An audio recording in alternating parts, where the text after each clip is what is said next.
Ah,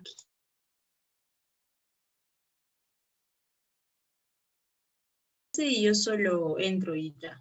Ya, pero A parece que ver. está grabando, parece, está grabando, creo que se guarda esta grabación. Ya, vamos, si sale bien para bajarlo esta conversación en YouTube, pues, ¿no crees?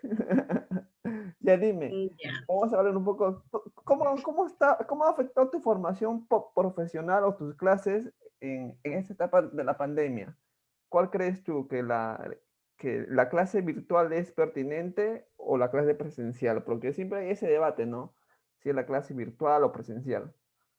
¿Qué dices tú A como ver. estudiante? Mira, a mí, no sé, a mí me gustaría que todo esto sea presencial porque no es lo mismo estar frente a una pantalla, digamos, ¿Ya? y comprenderlo todo. A veces mucho depende también de lo que tú quieres, porque si tú solo esperas que un docente te dé todo, pues va a ser siempre mejor lo presencial. Pero si tú estás formado con un hábito, digamos, de autoestudio, pues es como que ya te guías solo, ¿no? Pero de todas formas yo apoyo lo presencial, en serio. Claro, pues no, pero en este contexto pandémico, obligado que Ujú. estamos dentro de esta formación virtual, ¿no? Pero como tú dices, no es igual, ¿no? O sea, la formación, la interacción real entre las personas, entre el docente y el alumno no es lo mismo, pues no. Ujú. Incluso se puede decir también que hay un proceso de reinventar, se han reinventado los docentes, porque los docentes anteriormente había visto un meme donde salía que los docentes a las justas podían prender un proyector, pero ahora pues ya usan Zoom, usan Med, usan PDF, o sea, en ese aspecto pues es lo positivo, ¿no? ¿No crees? Bueno, sí, tiene sus cosas positivas, como, bueno, como lo dices, ¿no? Como estabas poniendo el ejemplo de que antes los docentes solo tenían que saber instalar o conectar el proyector. Es más, hasta para eso pedían asistencia de los estudiantes. Claro. Entonces, esto de la pandemia creo que tiene para rescatar un lado positivo, que es que nos hemos, digamos que, insertado en la globalización, porque ahora analfabeto ya no es solo aquella persona que no sabe leer, sino aquella persona que desconoce de tecnología. Entonces, como que estamos entrando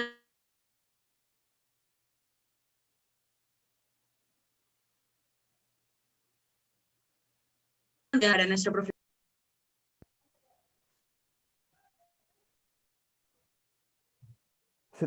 No te escucho bien. Ah, ¿en qué parte se cortó? Hace un minuto. ¿En serio? Sí, no, hace 20 segundos. Ah, ok. Ya, Ya, pero sí, me sí, quedé en el sí tema ya de te que, bueno, escucho. es parte de la globalización, ¿no? Es una globalización forzada con este tema de la pandemia en realidad. Pero yo creo que sí, o sea, sí es potencial el tema virtual porque te da más tiempo. O sea, el hecho de que tú vayas hasta la universidad, vengas a la universidad, hagas hora en la universidad, estás metido en tu cuarto y estás aprendiendo. O sea, yo creo que es más que todo de cómo tú usas este medio tecnológico para tu aprendizaje. Yo veo más allá así. Porque, seamos realistas, pues, o sea, a nivel presencial tú entras a las clases y te vas a pasear, ¿no? Por decirlo así.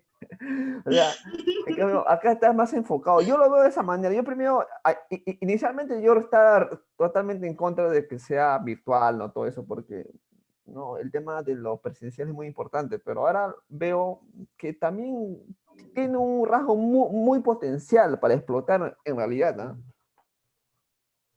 Bueno, sí, tienes mucha razón, porque habitualmente, por ejemplo, yo en mi caso, yo tenía que caminar a la universidad mínimo 15 minutos. Para volver igual a donde me rentaba un cuarto, igual era de 15 a 20 minutos. Entonces, sumando todo esto son media hora ahora para movilizarte dentro de la universidad o movilizarte de un pabellón a otro pabellón, también quita tiempo y tienes mucha razón que se ahorra algo más de tiempo, pero yo personalmente también tengo otros inconvenientes. Por ejemplo, estar en casa no es igual que estar solo. y tienes que lidiar a veces con colaborar con los quehaceres de casa y Ah, como ya. que eso también es una desventaja. Ya, ya, claro, o sea, no, es como el teletrabajo, no hay una delimitación precisa de tu quehacer, ¿no? Por ejemplo, por ejemplo, en el caso de que son madres y trabajan, tienen que Ujú. distribuirse entre su labor profesional o su trabajo mediante teletrabajo y también hay otras pues que cumplen la labor de mamá y se mezcla. Y muchos dicen pues que el teletrabajo es una doble explotación, porque cumples tu rol de mamá, tu rol doméstico y también cumples pues tu rol profesional o laboral, ¿no? Por ese lado creo que los estudiantes también pasan por el mismo tema, ¿no? O sea, tú ayudas a tu mamá, estudias, o sea, tienes razón por esa parte, ¿no? Y dime, ¿cómo ves tú ahora en la actualidad este tema de tu universidad? Tú eres de la Universidad del Altiplano Puno, que está a la zona sur del Perú. ¿Cómo ves tú el trabajo social allá en Puno, desde tu condición de estudiante, ¿no? Que ya vas a acabar la universidad. Bueno, desde mi condición de estudiante, ¿te refieres más o menos a a las prácticas que veo o de profesionales que, bueno, ya son titulados a esa práctica? Claro, ¿cuál es tu percepción? O sea, ¿cómo tú visualizas el trabajo social regional de tu región o quizás también peruano desde la práctica perceptiva que tú ves de los colegas tuyos o de los futuros colegas tuyos? Mira, las experiencias que yo he podido escuchar, porque no las he presenciado, ¿no? He podido escuchar a muchos ya profesionales que comparten a veces sus experiencias. La mayoría no está en Puno, Ya. y generalmente salen a otras regiones, puede ser Cusco, Moquegua, Tacna, Arequipa, en fin, otras regiones, porque sabemos que nuestra carrera tampoco es que haya en cualquier región, ¿no? Son regiones contadas, creo, en las que hay y se tienen que distribuir para todo el Perú donde nos necesiten. Pero rescatando las experiencias de los compañeros que salen, por ejemplo, a trabajar a otras regiones, yo creo que sí, se ve más como un esmero por querer de repente escalar, ¿no? Dentro de su puesto de trabajo, por querer hacer las cosas bien, porque muchas de esas experiencias que he escuchado están en instituciones reconocidas y muchos de ellos son en compañías mineras. Ya. Entonces, como que ellos se esmeran mucho más por mantener, digamos, su puesto de trabajo o por mantener un estatus. Sin embargo, a nivel regional, por ejemplo, no hay muchas compañías mineras y si las hay, no siempre hay o sea, en el área de bienestar social sí hay un trabajador social, pero en otras áreas casi la incidencia es muy baja. La mayoría ¿cómo se puede decir?, de áreas en la región o a lo que yo he observado es en el sector salud y el sector educación. Pero no sé, observo que no se ha perdido, digamos, ese sentido político, ese sentido emancipador de la profesión, como que las experiencias que se viven generalmente son más llevadas a lo burocrático que al fin que tenemos de transformar o mejorar o incidir en el cambio de la sociedad. ¿Y tú crees que tu universidad, en este caso tu facultad de trabajo social, cómo aporta en ese aspecto? ¿Tú crees también que hay una visión marcadamente burocrática, tecnócrata, o hay una suerte de posición también progresista, de buscar querer aportar desde un cambio social? A través de la currícula.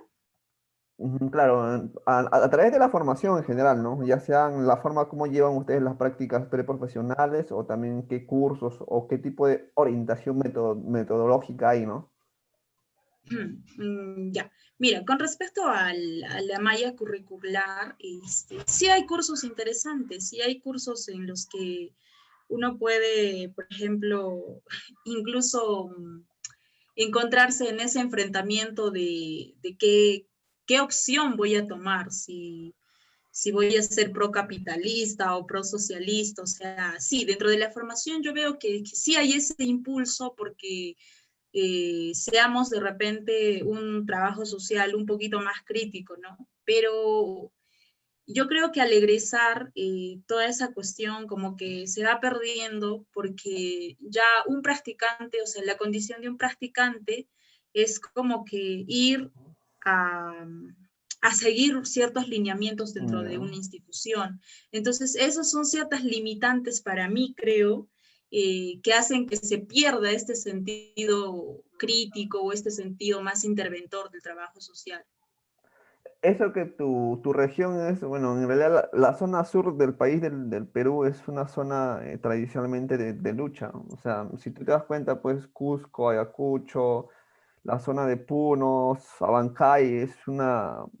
Y yo te digo porque yo estoy en Puno, yo conozco alguna realidad del trabajo social en Puno y veo que sí son estudiantes que tienen esa visión, tienen ese aire, ¿no? Ahora, lo que yo veo es que no hay una formación crítica que defina eso, ¿no? O sea, es una tradición regional de lucha, de contestatario, pero no hay una formación que defina. Yo creo que falta una formación de un corte más político, ¿no? Como lo plantea Trabajo Social en Chile, en Argentina, en Brasil. Me parece que eso más falta. Incluso conozco compañeras de Arequipa, por ejemplo, que hacen su pasantía en Chile. No sé si en tu universidad también impulsan las pasantías, que me parece muy importante ese intercambio cultural, académico.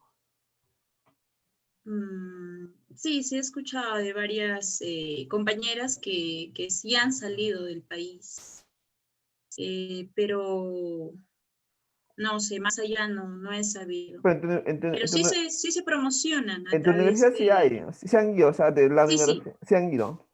Ujú. Tú no has podido ir, Sí. porque me has comentado de algunas cosas.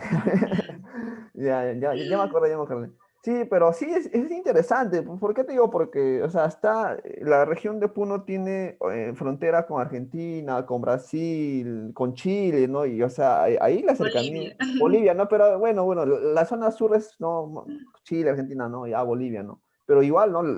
Bolivia también tiene una tradición, o sea, tiene esa cercanía geográfica que ayuda. En cambio, nosotros Claro, de Lima, de la zona de Trujillo, no tenemos esa cercanía, ¿no? Estamos mirando más para allá.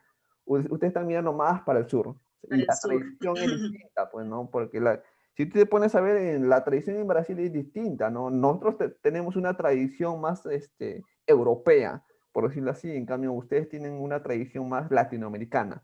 Argentina, Chile, ¿no? Por la cercanía geográfica.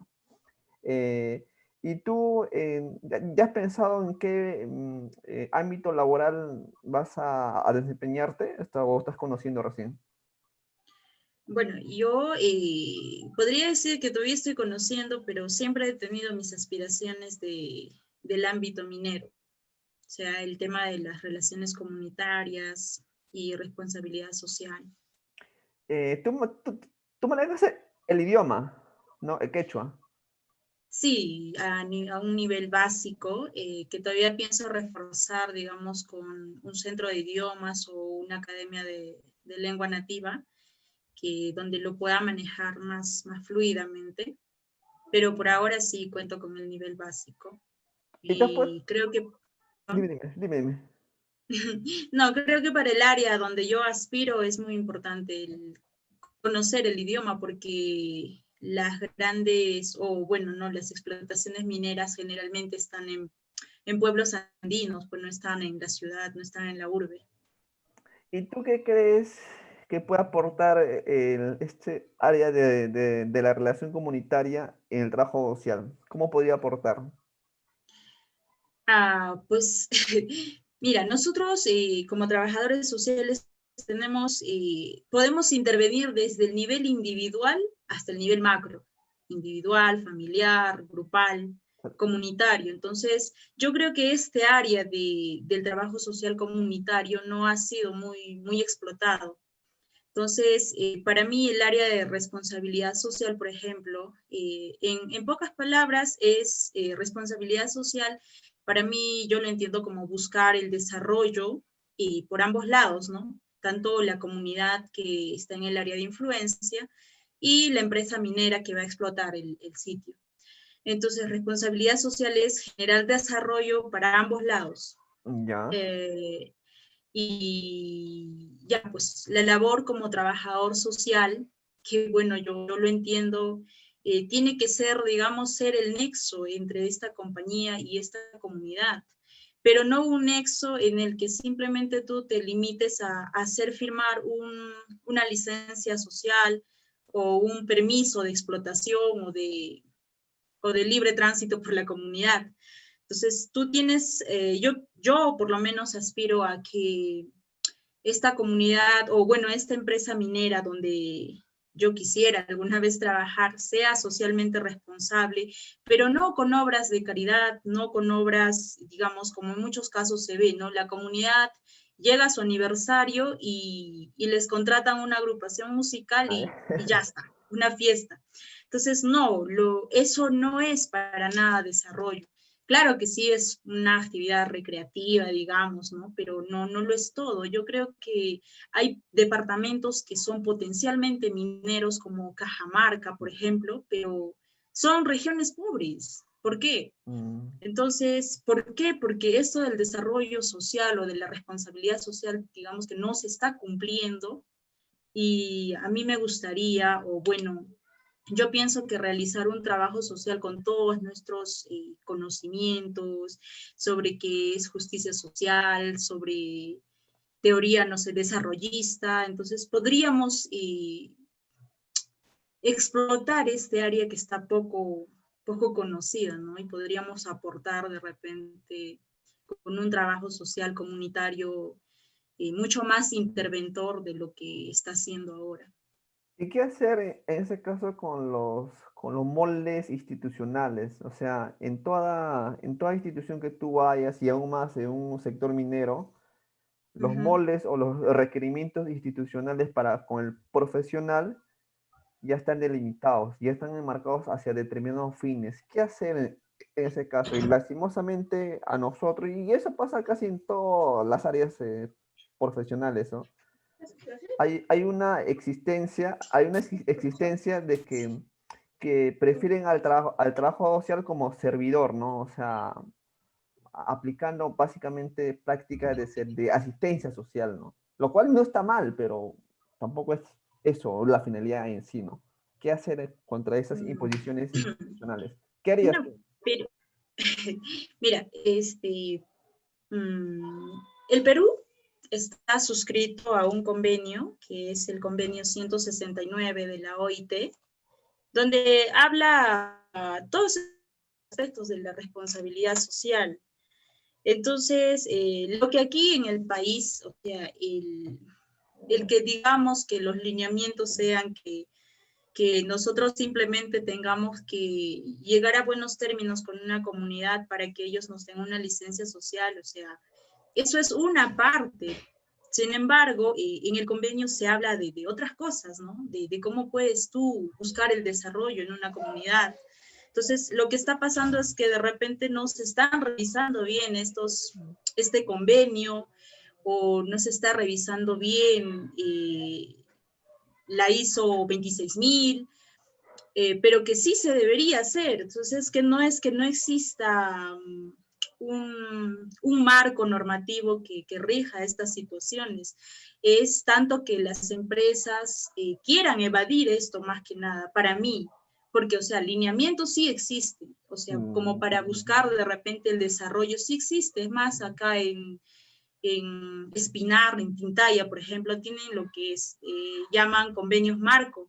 Y en los convenios marco igual tratan ellos del desarrollo de la comunidad, tienen que tener sus obras de infraestructura, labor social, o sea, hay muchas cosas que están en papeles. Sin embargo, lo que está mal es que no se están dando a cumplir, o sea, es como decir, papel aguanta todo y esas cosas creo que sí se pueden cambiar.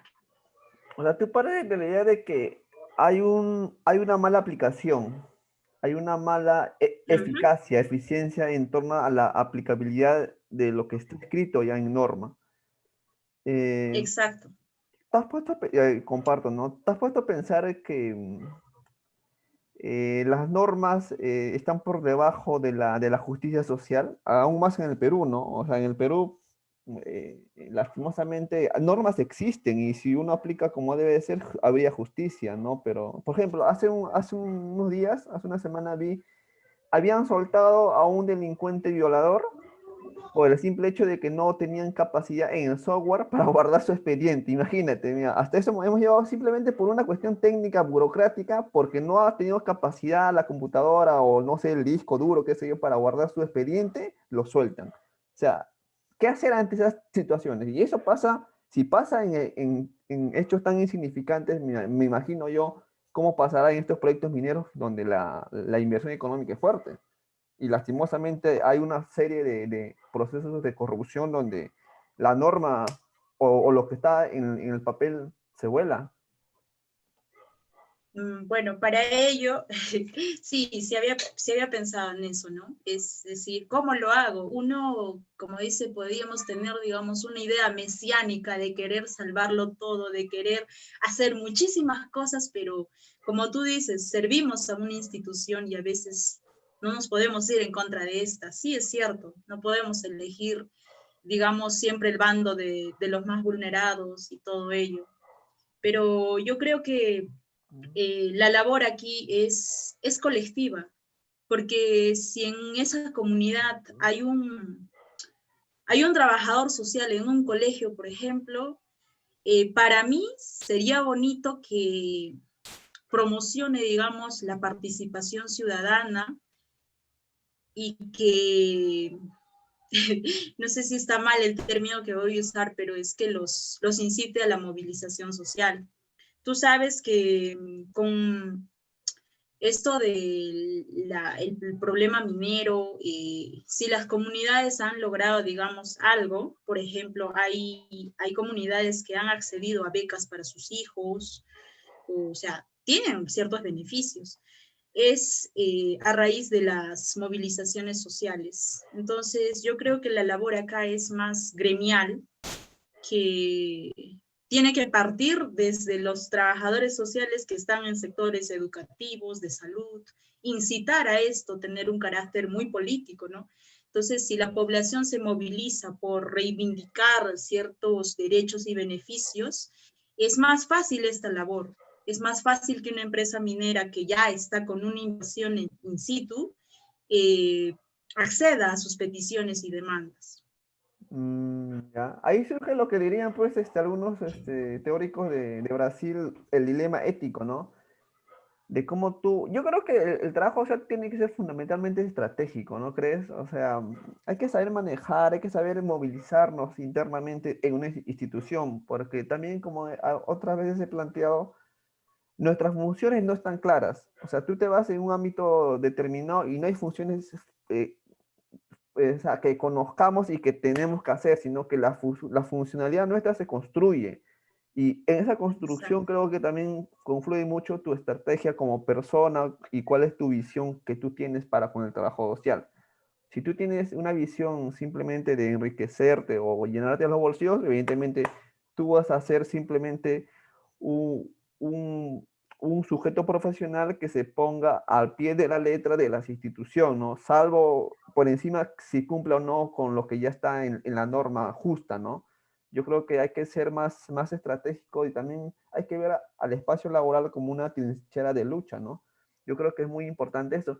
Pero quizás este video se corte porque este es gratuito. Ya más adelante vamos a hacer más ilimitado. Si se corta, bueno, ¿no? Pero eh, yo he visto que en la práctica minera mucho se peca en una práctica asistencialista, ¿no? O sea, Ujú. ¿tú cómo definirías o cómo tú delimitas la práctica asistencialista con la práctica asistencial? Porque una cosa es que nosotros desenvolvamos práctica asistencial, otra cosa es que desenvolvamos práctica asistencialista. ¿Cuál sería para ti esa diferencia o cómo tú tendrías los marcos para delimitar esas dos prácticas? Que muchas veces se confunde y caemos en eso. Mm, Mira, creo que había puesto un ejemplo o no, no, bueno, no recuerdo si lo dije, pero la práctica asistencialista, como tú dices, en el tema minero sí se da, pero es como volvería, como si volviéramos a la Edad Media, donde tú a un pobre le dabas un pan o le dabas unas monedas y este tenía para sobrevivir el día y ya, se callaba, ¿Ya? como de quien dice, cerraba la boca. Entonces, esto en el tema minero se sigue dando, o sea, a los pobladores les dan dinero, ellos se callan por cierto tiempo, pero de alguna forma, igual que a un pobre de la Edad Media, o sea, al día siguiente volvía a tener la misma necesidad de hambre y vestido, vivienda, no sé, y de nuevo salía a la calle a estirar la mano. Entonces, en este tema minero yo creo que, como te decía, se sigue dando todavía eso, ¿no? O sea, les dan dinero por un cierto tiempo, se calma, digamos, el conflicto social y ya, dejan trabajar, por decir, 6 meses, 3 meses, y nuevamente surge lo mismo. Entonces, ¿esto es por qué? Porque las empresas se han limitado, digamos, a hacer actos asistencialistas. O sea, necesitan, digamos, no sé, comida para la fiesta no sé, de tal santo, la empresa se lo da, ya. Necesitan, no sé, uniformes para sus hijos, la empresa se los da, útiles escolares se los da. Y estas son prácticas asistencialistas, pero no hay esa asistencia, digamos, un proyecto a largo plazo que garantice el desarrollo de las comunidades. O sea, y deberían apuntar a eso. Los Ah. convenios marco, el convenio 169 de la OIT, apunta a eso, a ser socialmente responsables y a su vez sostenibles. Entonces, la sostenibilidad sabemos que perdura en el tiempo, ¿no? Entonces, se debe apuntar a eso para mí.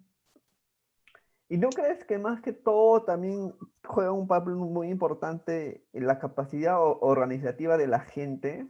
O sea, yo no creo que tanto depende en realidad de la institución, porque la institución cumple una lógica, es una lógica ya de ganar, de inversión económica dentro de un marco neoliberal, ¿no? Y eso es una cuestión que a veces a muchos de nosotros no nos gusta hablar, pero la cosa es así, lastimosamente. Hay que, Claro, yo voy en una ONG que supuestamente es sin fines de lucro, pero en el fondo es sin fin de lucro, es una, o sea, es una cruda realidad, pues nadie va a ser gratis. lastimosamente estamos en una sociedad, yo presto mi servicio, por decirlo así, y me van a tener que pagar, ¿no? O sea, y de una u otra manera yo también quiero que mis colegas o mis futuros colegas como tú en este caso también tengan una estabilidad laboral, ¿no? O que tengan una mejora en su vida, eso, porque queramos o no, hemos ingresado a la universidad, nuestros padres nos han educado, nos han formado, han invertido, por decirlo así, para poder tener una estabilidad, pero esa estabilidad no quita el hecho de que nosotros perdamos el norte de la justicia social, el norte de buscar aportar a la gente que realmente lo necesita, ¿no? En ese aspecto, yo creo pues que para hacer bien una práctica de relación comunitaria, creo que básicamente es fortalecer las capacidades de la gente, porque ellos van a dar el soporte y van a dar la sostenibilidad precisamente. La institución pues se va, ¿no? Se suele ir, ¿no? Un tiempo limitado, pero los que van a dar esa sostenibilidad, como tú dices, son la gente de la comunidad. ¿Cómo tú ves ese punto?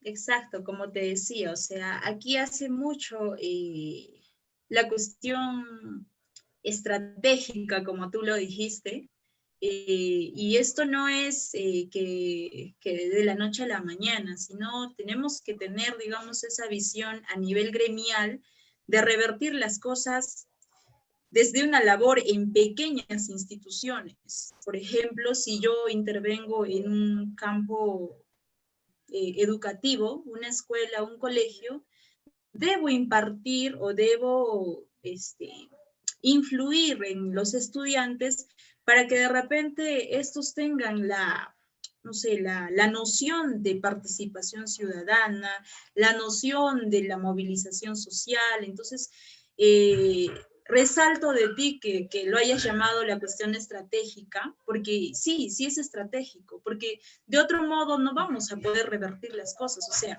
la organización social sí se está viendo en estos temas, pero no siempre apuntan, digamos, a buscar el desarrollo, porque hay comunidades que son las más fuertes en un conflicto social.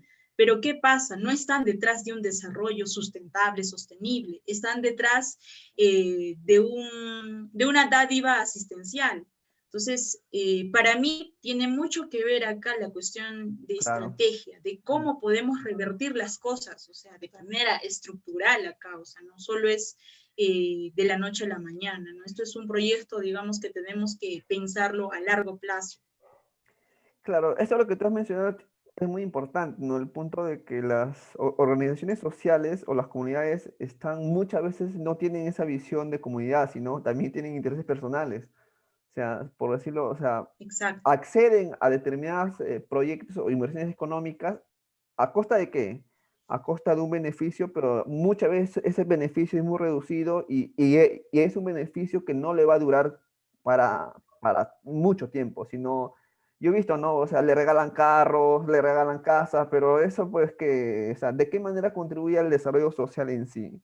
O sea, Exacto. está dándole, como tú dices, ¿no? Algo paliativo, algo inmediato, ¿no? Algo que le va a dar un placer inmediato, pero a la larga, pues, no hay una suerte de inversión a futuro, por decirlo así, esto lo hablo en términos capitalistas, ¿no? No hay una inversión a futuro. Yo creo que el trabajo social puede trabajar bajo ese aspecto. El trabajo social tiene que ser un trabajo social que sensibilice, que potencie, un trabajo social que impulse procesos de empoderamiento, pero no un empoderamiento pues de que, bueno, trabaje, ¿no? Sino que yo creo que más allá tiene que ser un trabajo social que genere procesos emancipatorios. Y cuando yo hablo emancipatorio me refiero a que tienen que ir rompiendo con determinadas prácticas culturales que precisamente le mantienen en una situación de atraso. Muchas veces hay prácticas culturales, y eso lo digo con todo respeto, que en las comunidades son precisamente esos patrones culturales que le están determinando a que se sigan estando en una situación de dependencia económica, no se genera un proceso de autogestión propio, ¿no? Yo creo que el trabajo, pero ¿qué le falta al trabajo social? Porque yo hasta ahorita no conozco, o bueno, o no sé nada a conocer en todo caso, de prácticas comunitarias desde el trabajo social que sean bajo una perspectiva emancipatoria, ¿no? O sea, que realmente se note que haya cambios. Por lo menos yo creo que sí hay, sino que el punto ahora es que no se dan a conocer. Y eso es una falencia a nivel del trabajo social en el Perú, que la gente no visibiliza sus prácticas, no lo hace público, ¿no? Tú te vas a otras disciplinas, pues, como la sociología, la antropología, pues, ellos visibilizan, ¿no? Mediante libros, publicaciones, pero digo, ¿qué han hecho, no? O sea, se harán, pues, ¿no? Pero creo que el trabajo social está más metido en esos aspectos. Exacto. También es porque la incidencia de profesionales en nuestra carrera es bajísima en esto de las relaciones comunitarias, pero yo pienso que nosotros como trabajadores sociales estamos más capacitados incluso porque tenemos lo que es el trabajo social comunitario. Entonces, nomás nos falta de repente explorar este área de intervención, nos falta, aparte de empoderar a la población, yo creo que primero nos falta empoderarnos a nosotros mismos. ¿Cómo tú crees que se puede empoderar bajo esta situación? O sea, ¿cuál es para ti el ámbito donde tiene que fortalecerse? ¿En el ámbito laboral, en el ámbito académico, formativo? O sea, ¿cuál tú crees que falta? O sea, tú me dices no, y comparto contigo el hecho de que no hay ese posicionamiento o no has visto dentro de un trabajo social del norte comunitario, pero ¿qué le faltaría, piensas tú? ¿Qué le falta? ¿Dónde sería el punto para mejorar? ¿O cuál sería la causa que tú crees? Primero que nada, nos falta incidir en ese campo. Si Ya, bien es cierto, en la currícula que yo llevo, por ejemplo, existe un curso de trabajo social comunitario. Pero, ¿qué pasa? Que no tenemos, digamos, especialidades a nivel de posgrado, me refiero, para este tipo de trabajo social.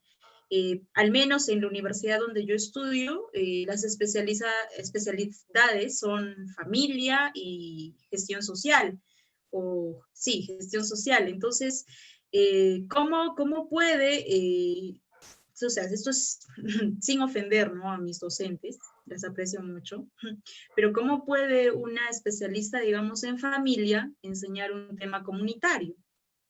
Y Mm, la mayoría de las docentes que están en la universidad han hecho una maestría en la misma universidad. Son pocas las que han salido fuera, digamos, a otro país o se han ido a otra región a hacer una especialidad. Pero como que las especialidades en otras regiones también no van muy relacionadas, digamos, con el trabajo social comunitario o el tema de responsabilidad social, netamente hablando.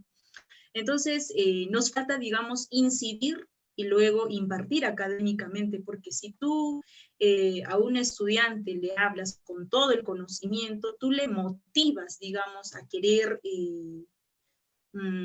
indagar, a querer enterarse más de un tema, ¿no? Que venga ahí un especialista. Pero también, en parte, es el interés personal, creo, de cada estudiante. yo creo que también, yo creo que la responsabilidad es compartida. Yo, por Ujú, ejemplo, todo lo que yo sé lo aprendí, bueno, leyendo, ¿no? Y investigando, indagando. En mi universidad hay muy pocos docentes que me han impulsado, que me han motivado a aprender más, ¿no? Son muy pocos en realidad, pero sí, también reconozco que me han ayudado. Bueno, yo en ese tiempo era jovencito, cachimo, ¿no? Ahora ya estoy ya viejo, ¿no? Pero, pero yo creo que sí, tienes razón, en el tema de que no hay especialistas en sí. O sea, yo conozco en la región de Puno, conozco que sí hay un marca, yo creo que incluso las compañeras, colegas de Puno, mayormente están en ámbitos educativos, en el ámbito ujú. minero también están, o sea, ¿no? Sí, O pero es sea, poco. por ejemplo, tú te vienes aquí en Lima la mayoría está en empresa, en ámbitos privados, en empresa, y su dinámica es totalmente distinta. Pero en Claro. regiones, pues, yo veo que hay más incidencia en lo plano de lo social en sí, ¿no? En los Ujú, planos de la factor vulnerable de la gente, ¿no? Están en el sector educativo, en el sector minero, ¿no? En sectores donde se trabaja, ¿no? Con sectores de comunidades, etcétera. Pero sin embargo, creo que falta también el potencial del plano teórico, ¿no? Creo que falta más darle una orientación más hacia dónde queremos constituir, ¿no? Y como tú dices, también especializaciones, ¿no? Por ejemplo, en México se habla de peritaje social, ¿no? Pero yo digo, acá en el Perú también hay profesionales que están en el ámbito judicial, pero no hay una especialización. En el ámbito del trabajo social clínico, ¿no? Yo veo que acá hay colegas que trabajan en centros psiquiátricos, en hospitales psiquiátricos, pero no hay una especialización. Y justamente todas esas especializaciones tienen que venir de las universidades, pues. O sea, exacto, los que están con una mayor responsabilidad y deber ético son ellos como formadores, no nosotros. exacto. O sea, nosotros somos pues, somos trabajadores que están en el ámbito exclusivamente laboral. Desde ese ámbito podemos nosotros contribuir, pero los que tienen que generar mayores cursos, especializaciones, diplomados como deben ser son las universidades, pues porque lastimosamente surgen instituciones que no son de la universidad, que sacan cursos, pero digo, ¿qué tipo de cursos están dando? O sea, te cobran 50 soles por un certificado, pero digo, ¿qué te están enseñando? Y la gente se inscribe para postular. O sea, si yo quiero postular al Centro de Emergencia Mujer, tengo que estudiar un curso de violencia contra la mujer. Y tengo que hacer un Exacto. curso, y chapo cualquiera, incluso solo en Facebook surgen, ¿no?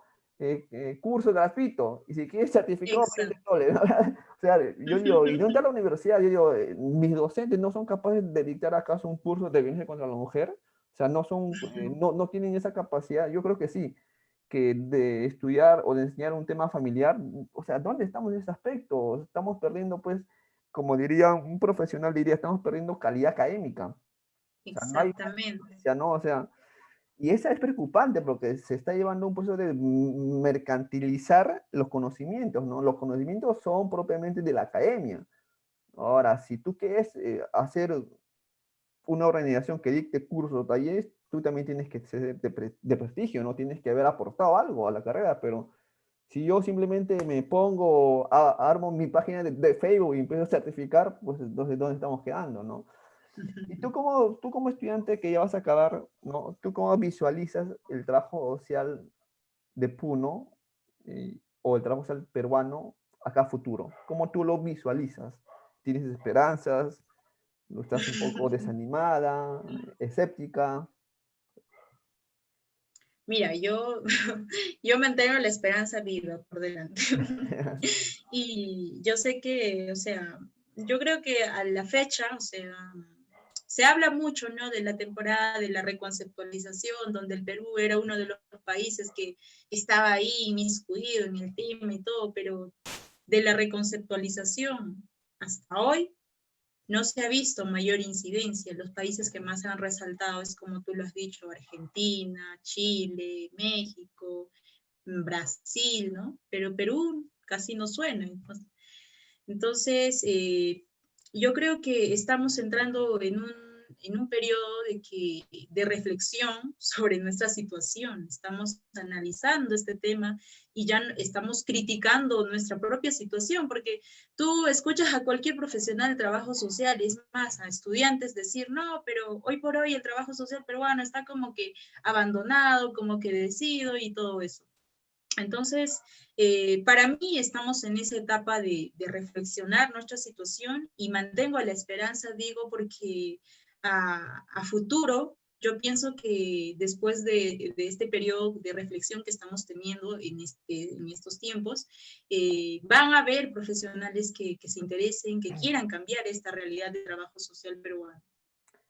No, de hecho que sí, las experiencias están todavía ahí. Pues, yo siempre he dicho que yo confío en las generaciones que vienen a futuro, pero creo que las generaciones como nosotros, bueno, yo ya soy ya egresado hace 4 años de la universidad, tenemos que cumplir también nuestro papel, ¿no? O sea, no es simplemente meterme a trabajar, ¿no? Sino que también aportar con lo poco que sé o lo mucho o que sé, ¿no? Y aportar siempre. También, ¿no? Yo creo que si bien es cierto, la universidad tiene la responsabilidad de producir teoría, ¿por qué nosotros no? También lo podemos hacer, ¿no? También es una cuota de aportar, una forma de aportar con artículos, con investigaciones. Por ejemplo, yo creo en la tradición de lucha, yo creo en la tradición histórica. Y la zona, yo creo muy fuertemente que las regiones tienen que dar mucho, tienen y pueden dar por la tradición histórica que ellos tienen. O sea, si tú te pones a investigar la tradición de Cusco, de Abancay, de Puno, es una tradición de lucha, es una tradición de pueblos que han conquistado muchos derechos, que han logrado avances desde su propia organización. Si yo me sitúo en Lima la realidad cultural es totalmente distinta. Hay un marcado individualismo, pero yo me voy, por ejemplo, en Puno. Yo me enamoré de Puno, me enamoré de las zonas de Arequipa. ¿Por qué? Porque sé que las personas, que los estudiantes están totalmente prestos a ideas nuevas, están prestos a generar cambios y aportes. Yo, si tengo la posibilidad, me voy en cualquier momento otra vez a una región, pero ahora por el tema de la pandemia un poco que hay que autocuidarse, ¿no? Como tú dices, ¿no? No puedo cuidar al otro si yo no me sé cuidar, pues, o sea, yo tengo mi familia aquí, que son ya adultos mayores, tengo que cuidarme lastimosamente, pero ya es el momento también de aportar, ¿no? Yo veo que tu universidad tiene una facultad de trabajo social, cosa que a nivel del país Así es. no hay otra universidad, pues, o sea, todos son escuelas, pero yo en tu universidad es una facultad, incluso yo en el año 2016, si no me equivoco, se construye la facultad, o sea, y quédame decir después, y tienen una maestría en trabajo social, ¿no? En trabajo social exclusivo, ¿no? En cambio, tú te das una vuelta por todas las universidades, no vas a encontrar una universidad que tenga una facultad y tenga una maestría en trabajo social. Y yo veo pues que hay avances, ¿no? O sea, yo veo y cómo tú visualizas ese aspecto, qué puede aportar la región de Puno con respecto al trabajo social. Bueno, como lo dijiste, ¿no? Lo histórico creo que hace mucho, porque la región sur, por ejemplo, uno de los hitos más importantes creo que fue lo de la reforma agraria, conquistar esto de la reforma agraria. Entonces, eh, es como decir, tenemos el potencial, pero latente. Claro. Nos falta explotarlo, nos falta fortalecerlo. Y como te decía, o sea, para hacer algo o para poder transmitir algo, tenemos que hacerlo, tenemos que vivirlo. Entonces, yo pienso que nos falta un tanto ese empoderamiento, ese posicionamiento, porque tú bien lo has dicho, ¿no? Conoces muchos colegas que se han dedicado netamente al sector salud, educativo, y como que no se ha visto más, o sea, no se ve producción teórica o no se visualiza lo que realmente estén haciendo, porque, o sea, no dudo de que ellos sí estén haciendo unas buenas prácticas, ¿no? Pero no se visualiza nada. Entonces, yo pienso que o sea, tenemos todo el potencial, como tú dices, somos una facultad, tenemos maestría en trabajo social netamente hablando, pero nos falta empoderar, nos falta sacar a flote esas, no sé, esos potenciales que todavía están durmiendo ahí. Sí, yo por eso te comenté a ti a nivel ya interno, cuando conversamos, te dije pues que se me pasó, o sea, mi opción primera en el Perú de hacer una maestría sería Puno, porque tiene la facultad y tiene la maestría. Bueno, mis aspiraciones son estudiar afuera. Bueno, si no se da, pues la primera posibilidad que se me viene es Puno. Ya segunda ya sería ya aquí en Lima, ¿no? Porque veo como tú, hay una predisposición, o sea, no se puede negar la historia. Yo creo que lastimosamente en el Perú niegan la relación del trabajo social con la historia y la relación del trabajo social con la historia. O sea, el trabajo social es una carrera histórica de por sí, es una carrera política también, pero muchos de nosotros tenemos miedo al hablar de política en el trabajo social, lo cual ese aspecto ha atrasado mucho la concepción y la comprensión idónea sobre lo que tiene que tenerse sobre el trabajo social en el Perú. Y creo que el trabajo social en el Perú está en un proceso de construcción de identidad profesional. Identidad profesional en el país no hay. O sea, yo te puedo decir, ¿no? ¿Sabes qué? Tú me pones estudiante de Arequipa, de Puno, de Trujillo, de Chiclayo, y yo te voy a saber identificar. Yo, como Carlos, como profesional, te voy a saber identificar de quién es quién de cada región porque conozco, o sea, pero si yo me pongo a pensar, si me ponen a mí un colega de Argentina, Colombia, Perú, Chile, ¿no? Y Brasil, la identidad del trabajo social peruano, del trabajo social peruano no está tan cuajado, está amorfo, o sea, no hay una identidad porque no hay una concepción de lo que se tiene como trabajo social en el Perú, pero sin embargo, sí hay una concepción de lo que se tiene sobre, o se ve por lo menos cómo son las prácticas del trabajo social en Puno, en Ayacucho. Por ejemplo, en Puno yo te puedo decir que es un profesional que está más abocado al trabajo comunitario en las mineras. Educativo puede ser Ayacucho. Empresarial pues puede ser Lima y Trujillo. ¿No? ¿Qué otra universidad hay? ¿Qué otra universidad hay? Yo me olvidé. Ya, La más o de menos es, Huancayo. de Huancayo, por ejemplo, también es minero también, es minero, empresarial, un poco de salud tiene. O sea, hay características que uno va identificando porque uno va conociendo a las colegas, ¿no? En la forma también como plantea una idea en torno a un ámbito, ¿no? Pero es así. Lastimosamente es eso, o sea, hay identidades en el Perú. No hay una identidad única y eso se debe a que no hay una organización. Tú como estudiante, ¿cómo ves tú este factor de la organización en el trabajo social, gremial? Bueno, mira, no se puede tapar el sol con un dedo.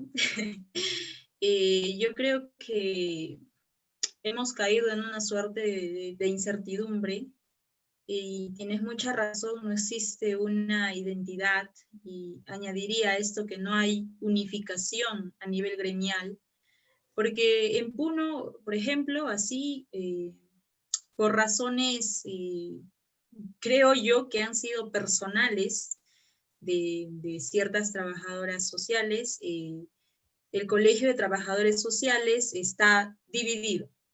Hay un colegio de trabajadores sociales que es de Puno, pero hay una que es sucursal, no sé cuál sea la situación, de Arequipa, o sea, No. certifican ambos. ajá, un colegio, una sede, jala gente para Equipa y la otra, bueno, está buscando ahí que todas las trabajadoras sociales de Puno se colegien ahí, ¿no? Entonces, no sé, yo digo que no hay esa unificación y concuerdo contigo, tampoco es que haya identidad, pero rescatando, rescatando ciertas cosas, yo creo que todo el tiempo que he estado hasta ahora en la Facultad de Trabajo Social de Puno, he aprendido, hablando más allá de lo académico, he aprendido digamos, a pelear algo. ¿Por qué? Porque esa fortaleza de decir y de pelear algo que es, digamos, estás en razones, lo he visto en las docentes. Al principio lo he criticado, al principio lo he satanizado, es más, porque la pelea que había visto era muy fuerte, muy cruda, pero todo ese tiempo he analizado y yo digo, o sea, todos deberíamos tener ese valor de repente de decir las cosas, o sea, Claro. no de llegar a la agresión, claro, ¿no? Todo acto de agresión es malo, pero hay algo, que las cosas se deben decir ahí, en el acto. Y yo particularmente antes preferiría, o sea, en una situación así, yo me callaba, decía, no, yo no sé nada y me hago más allá.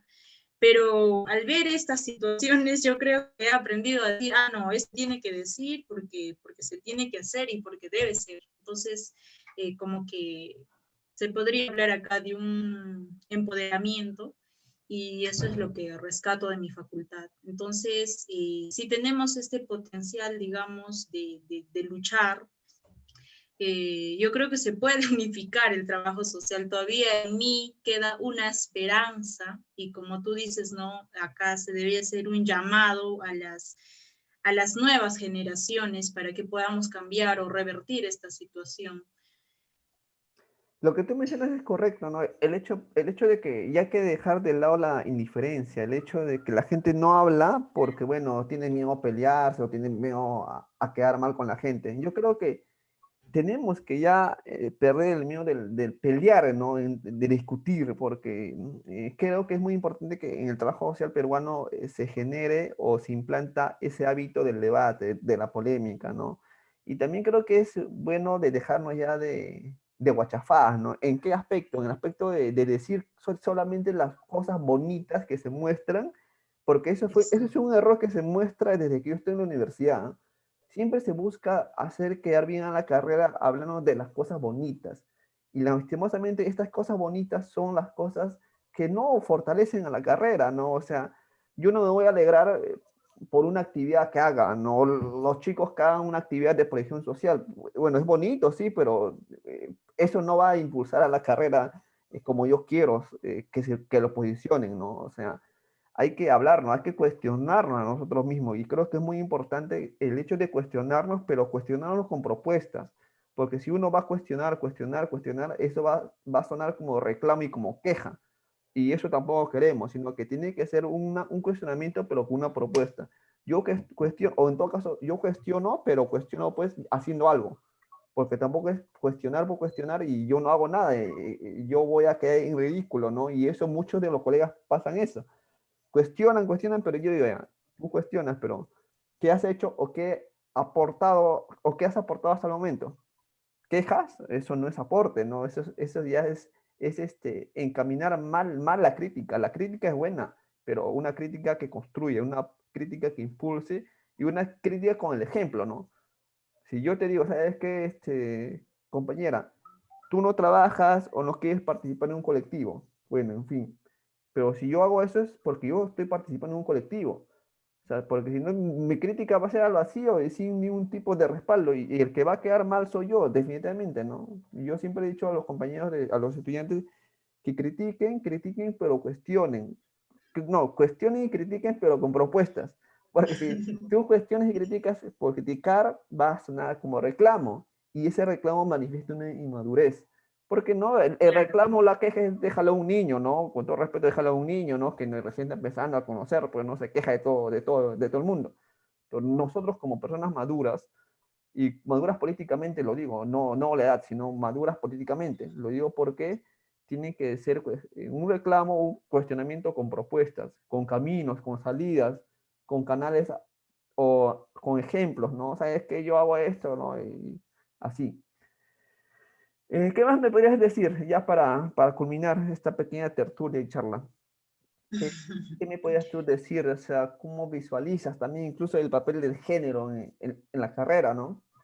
Una vez había salido un video de una colega de España, decía pues que ¿por qué siempre buscan sacar a luz pues al varón, trabajador social varón, habiendo tantas mujeres? Ella decía, no, que estamos en un sistema patriarcal, machista, donde siempre van a relucir pues a los varones, ¿no?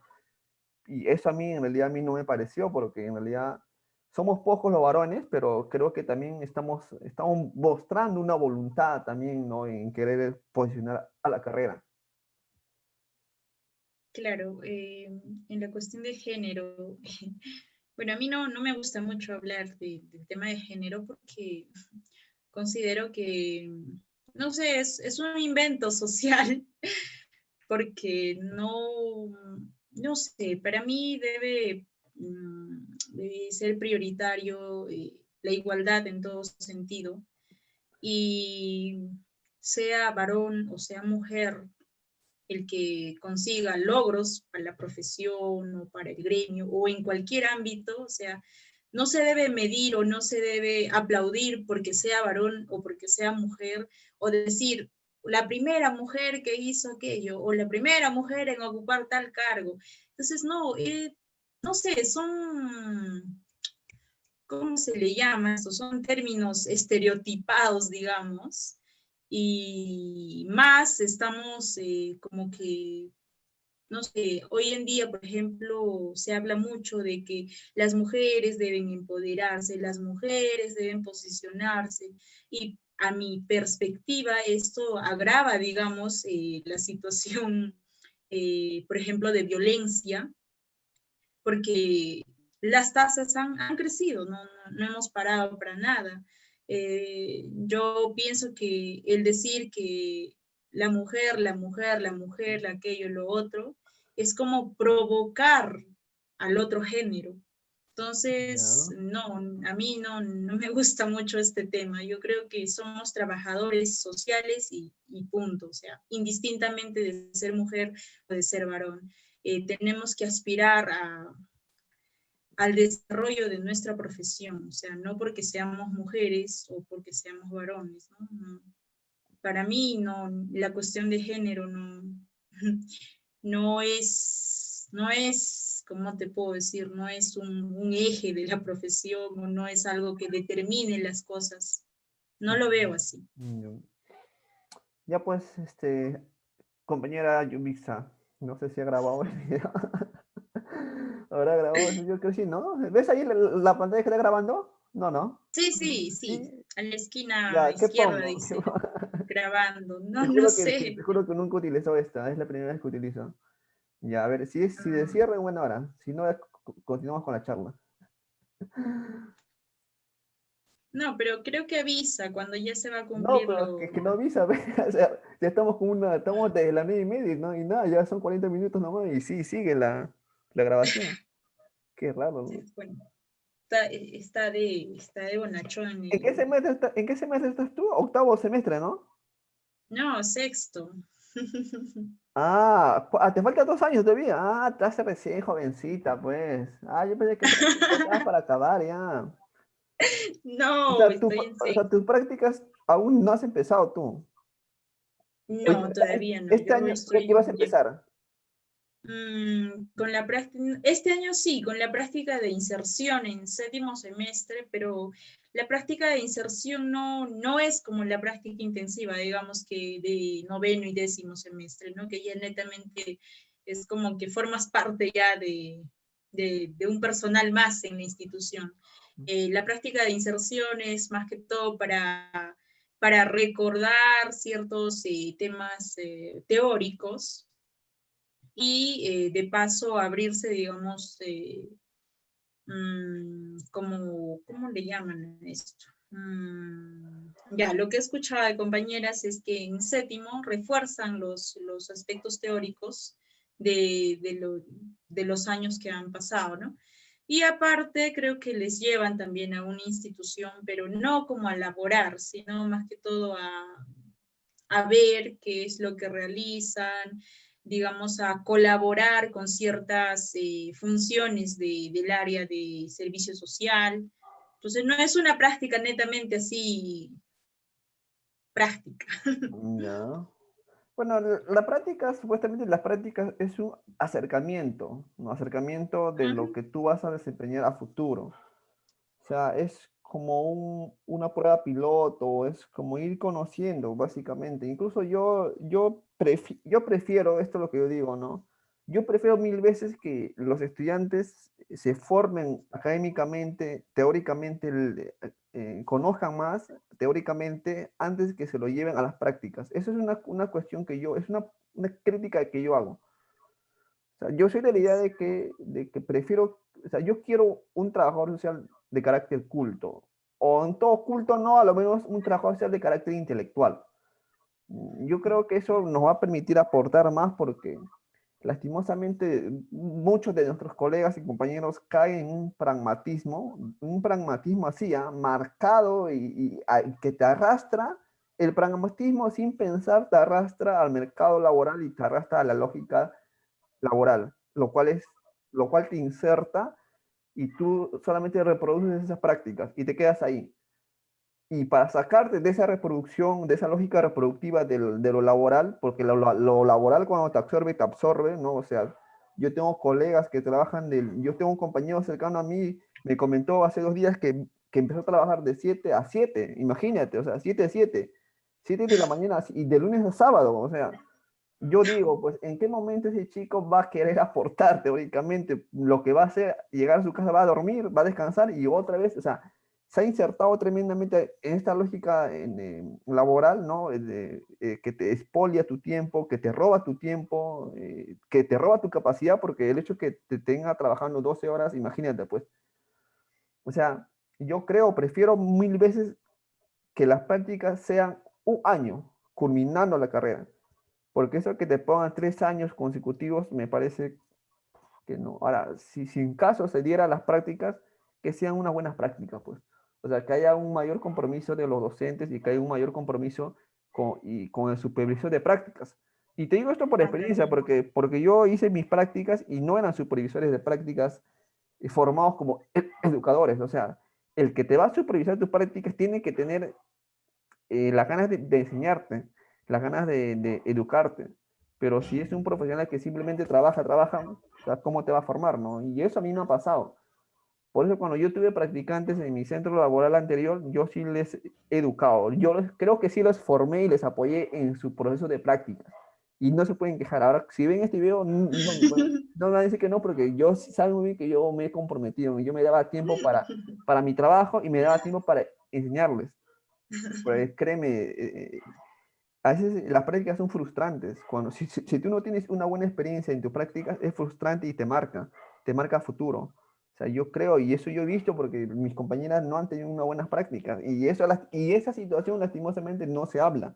No se habla, no se dice. Yo he visto, incluso en Facebook un año se quejaron de que a la chica le estuvieron sacando copias. O sea, y eso es una realidad que pasa, pues, o sea, la chica no está formándose como trabajadora social, o sea, la están teniendo como mano de obra barata, o no, o sea, Claro. una obra, están aprovechando su capacidad, pues.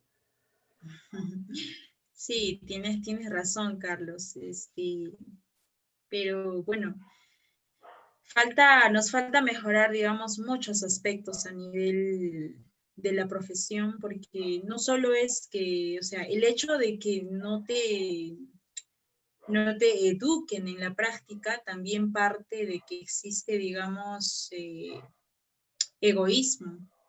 Sí, también. Entonces, hay profesionales, y esto no solo pasa en nuestra profesión, ¿no? Claro que es menos en otras profesiones, pero es como que no quieren enseñar porque debe ser el temor inconsciente a que futuramente le roben el puesto de trabajo, no llego a comprender más, ¿no? Pero como te digo, hay muchas cosas que se tienen que cambiar y también es importante eso de la práctica porque como tú dices, o sea, te marca el futuro profesional y ya pues si nos toca un mal supervisor de práctico, la persona que nos va a acompañar, entonces la suerte de la profesión también cae en incertidumbre, ¿no? No sabemos a dónde nos va a llevar. No, de hecho que sí, estamos, bueno, hay, como te dices, hay muchas cosas que cambiar, ¿no? Y creo que donde estemos, tú estás en la universidad, yo estoy ya ejerciendo laboralmente, no sé, los colegas que estén en los diferentes ámbitos, creo que es conveniente que donde estemos construyamos algo, ¿no? Y que poco a poco se va a ordenar todo este desorden del colegio y del gremio profesional del trabajo social, ¿no?